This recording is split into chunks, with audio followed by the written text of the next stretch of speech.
نہیں. بہت سے لوگ قیام اللیل کرتے ہیں, راتوں کی نماز ثابت نہیں ہے ادر کی. جتنی بھی ضعیف اور موضوع بھی ہے تو صرف فضیلت ثابت ہے, منانے کا تذکرہ نہیں. اور اس کے تعلق سے تو یاد رکھیں شب برات کی کوئی حقیقت نہیں ہے. نبی اکرم صلی اللہ علیہ وسلم سے اس رات کا منانا ثابت نہیں ہے. تو وہ لکھتے ہیں کہ 15 شعبان کی یہ فضیلت تو ثابت ہے کہ اس دن یہ فضیلت ہے, لیکن اس کا منانا ثابت نہیں, چونکہ کسی چیز کا فضیلت ہونا اس کے منانے کی دلیل نہیں ہوتا ہے. بسم اللہ الرحمن الرحیم. حامد و مصلی. سامعین اور ناظرین, آپ دیکھ رہے ہیں کہ کل تک جو ہے یہ اللہ کے محبوب بندوں یعنی ولیوں اور نبیوں سے دور کرنے کی بات کرتے تھے کہ یہ نہیں ہے, وہ نہیں ہے, وہاں نہیں جانا, یہاں نہیں جانا. اب تو یہ اللہ تبارک و تعالیٰ کے لیے قیام کرنے, اللہ کے لیے نماز پڑھنے, اللہ تعالیٰ کے لیے کثرت سے جھکنے کو بھی یہ لوگ مطلب بدعت اور موضوع من گھڑت باتیں کر رہے ہیں. استغفر اللہ معاذ اللہ. خیر, آپ ذرا دیکھیں کیا یہ سچ کہہ رہا ہے. آپ میری بات سنیں اور پھر ان کی بات سننے کے بعد. خطیب بغدادی نے اپنی سند کے ساتھ حضرت عائشہ صدیقہ رضی اللہ تعالی عنہا سے روایت کیا ہے. وہ فرماتی ہیں کہ میں نے نبی صلی اللہ علیہ وسلم کو یہ فرماتے ہوئے سنا ہے کہ اللہ تعالیٰ 4 راتوں میں خیر کھول دیتا ہے. 4 راتوں میں خیر کھول دیتا ہے. جملے پہ غور کیجیے گا. 4 راتوں میں. بقرعید کی رات 1, عید الفطر کی رات 2, نصف شعبان کی رات 3, عرفات کی شب 4. تو نصف شعبان خیر کھول دیتا ہے. خیر کھول دینے کا مطلب سو رہنا جا کر کے بستر پہ اور آپ کو خیر دے دے گا لا کر کے. رات خیر کھول دیتا مطلب یہ کہ لوگوں رات کو مناؤ, اللہ تبارک تعالیٰ خیر کھول دیتا ہے, یہ مطلب ہے اس کا. تفسیر در منصور جلال الدین سیوطی 911 ہجری متوفی, تقریباً آج سے 600-500 برس پہلے کے, صفحہ جلد 7 میں صفحہ نمبر 349 اور 348 میں آپ دیکھیں بیروت سے چھپا ہوا 1421 کا یہ نسخہ ہے. ایک تو یہ روایت سے ثابت ہوئی کہ مطلب یہ کہ شب برات جو ہے مطلب شب برات کے روز اللہ تبارک و تعالی خیر کھول دیتا ہے, لہٰذا سونا نہیں چاہیے, منانا چاہیے. ایک بات. دوسری بات یہ کہ یہ بار بار بول رہے ہیں کہ جتنی بھی روایتیں موضوع ہے. میں پوچھنا چاہتا ہوں کہ حضرت جلال الدین سیوطی جو بڑے مستند اور مطلب دنیا کی ہر یونیورسٹی میں ان کی کتاب جلال الدین سیوطی اور جلال الدین محلی شافعی دونوں کی ملا کر کے تفسیر جلالین, بغیر ان کو پڑھے ہوئے کوئی مطلب عالم نہیں اور فضیلت کی ڈگری نہیں ملتی ہے. لیکن چونکہ ان کو ڈگری پگری کا یہ تو نیٹ کی دنیا سے سیکھے ہوئے ہیں, انگلش کی دنیا سے سیکھے ہوئے ہیں, اسی لیے بس یہ لوگ جو سینس کہتا ہے, جو لاجک کہتا ہے, بس وہی. نبی جو کہتے ہیں ان کو ان سے کوئی سروکار نہیں. میں ایک اور حدیث پاک بتاؤں, کیا رسول اللہ صلی اللہ علیہ وسلم نے اس رات کو منایا یا نہیں. تو حضرت انس کی یہ روایت دیکھیے, بیان کرتے ہیں کہ مجھ سے حضرت عائشہ صدیقہ رضی اللہ تعالی عنہا نے کہا نصف شعبان کی شب کو رسول اللہ صلی اللہ علیہ وسلم میرے حجرے میں تھے. نبی صلی اللہ علیہ وسلم آ کر میرے بستر میں داخل ہو گئے.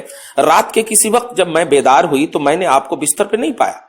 پھر میں اٹھ کر آپ کے ازواج کے حجروں میں ڈھونڈتی پھری, آپ مجھے وہاں نہیں ملے. میں نے سوچا شاید آپ اپنی باندی ماریا قبطیہ رضی اللہ تعالی عنہا کے پاس چلے گئے ہیں.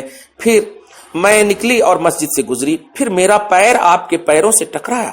اس وقت آپ سجدے میں یہ دعا کر رہے تھے. جملے پہ غور کیجیے. نصف شعبان کی بات یعنی وہی شب برات کی بات ہو رہی.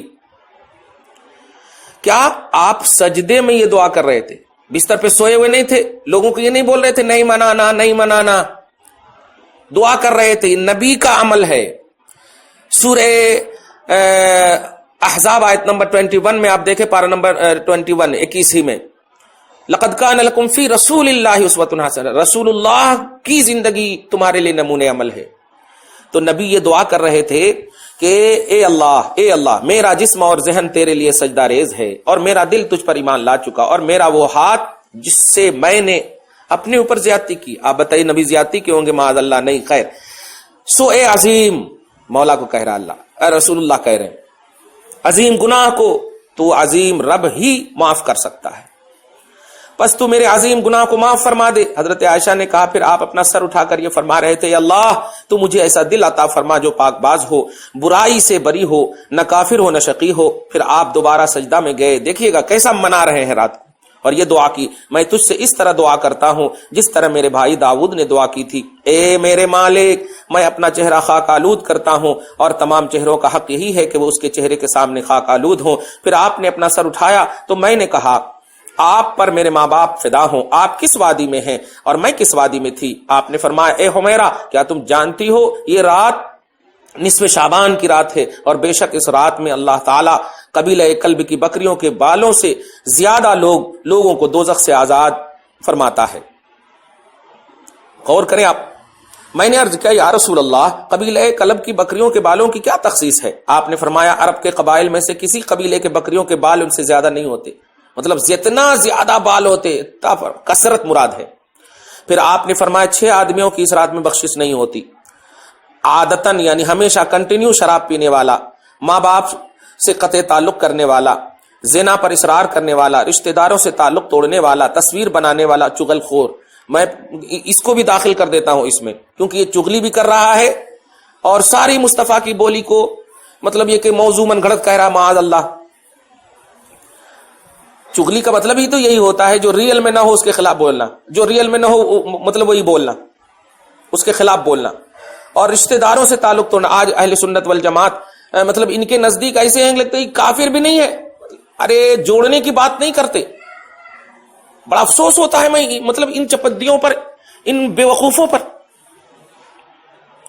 یاد رکھیے جب یہ نبی پاک اچھا یہ در منصور کی جلد 7 میں اور صفحہ نمبر 350 میں یہ روایت منقول ہے، یعنی موضوع من گھڑت نہیں ہے، روایت ثابت ہے، نبی کا منانا بھی ثابت ہے۔ اور خطیب بغدادی کے اپنی سند کے ساتھ جو حضرت عائشہ کی روایت، وہ بھی در منصور ہی کی روایت تھی، اس کو بھی دیکھ لیا آپ نے۔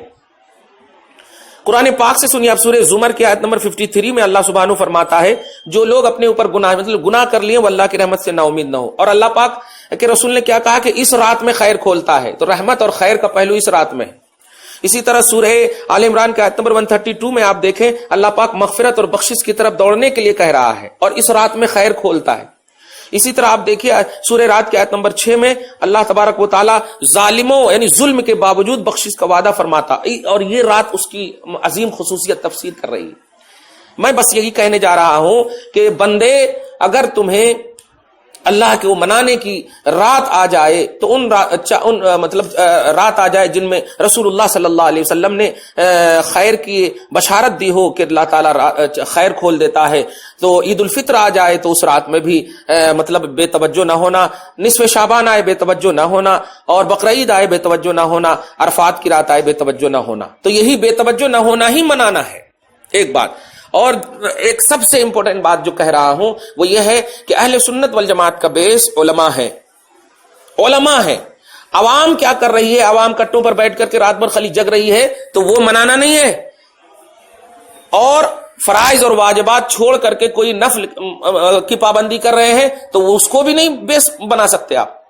جن کے فرائض اور واجبات چھٹے ہیں وہ قضا کریں ان کی، یہ ہے شریعت کا حکم، یہ ہے علماء اہل سنت کا حکم، یہ ہے بیس آف اہل سنت۔ لہذا عوام کے عمل دخل کو کہ ہاں سال بھر میں ایک مرتبہ جا رہے ہیں پھر نہیں جا رہے ہیں، ایسا نہیں ہے۔ قبرستان جاتے ہیں، فاتحہ کرتے، نئے کپڑے، ان کو ولیمے میں نئے کپڑے بدعت نظر نہیں آتے۔ 40,000 کی ایک دن کی شیروانی یہ پہنیں گے، دوسرے دن جو ہے نہیں پہنیں گے، یہ فضول خرچی نظر نہیں آتی۔ اللہ کی رضا کے لیے، اللہ کے گنہگار بندے اللہ کی رضا کو تلاشنے کے لیے نیک اچھے کپڑے اچھے کھانے پہن کر کے اللہ کی نعمتوں کے اظہار کے ساتھ آ رہے ہیں کہ اللہ تبارک و تعالی معاف کر دے، تو ان کو بدعت اور موضوع من گھڑت نظر آ رہی۔ بس امت کو بس اور مخلوق کو بس یہی کہنا چاہتا ہوں کہ ان کے دام فریب سے دور رہو، ان کے دھوکے سے دور رہو۔ یہ کل تک تمہیں ولیوں اور نبیوں سے دور کرنے کی بات کر رہے تھے، اب تو اللہ تبارک و تعالیٰ ڈائریکٹ بھی فرما رہا ہے کہ آؤ خیر کھول دیا ہوں، آؤ مجھ سے طلب کرو، آؤ میری بارگاہ میں آؤ۔ اچھا قیام اللیل کے بارے میں بھی مطلب یہ کہ حضرت علی کی ایک روایت سن لیجئے۔ حضرت علی فرماتے ہیں کہ رسول اللہ نے فرمایا جب نصف شعبان ہو تو مطلب رات میں قیام کرو اور دن میں روزے رکھو۔ سبحان اللہ، غور کریں، اس رات میں غروب شمس سے آسمان دنیا کی طرف اللہ تعالیٰ نزول فرماتا اپنی شان کے مطابق۔ فرماتا ہے کوئی بخشش طلب کرنے والا ہے تو میں اس کو بخش دوں، یعنی یہ نہیں کہا کہ جاؤ سو رہو جا کر کے، بلکہ کہا مناؤ اس رات کو، یعنی مجھے مناؤ۔ اس رات کو منانے کا مطلب مجھے مناؤ، بخشش طلب کرو میں بخشش کروں گا، رزق طلب کرو میں تجھے رزق دوں گا، مصیبت ہے تو مصیبت کو دور کرنے کے لیے مجھ سے مانگو، عافیت دوں گا۔ سنن ابن ماجہ سے آئی ستہ کی عظیم کتاب ہے، اس میں یہ حدیث ہے، حدیث نمبر 1388۔ شعب الایمان میں امام بیہقی نے حدیث نمبر 3836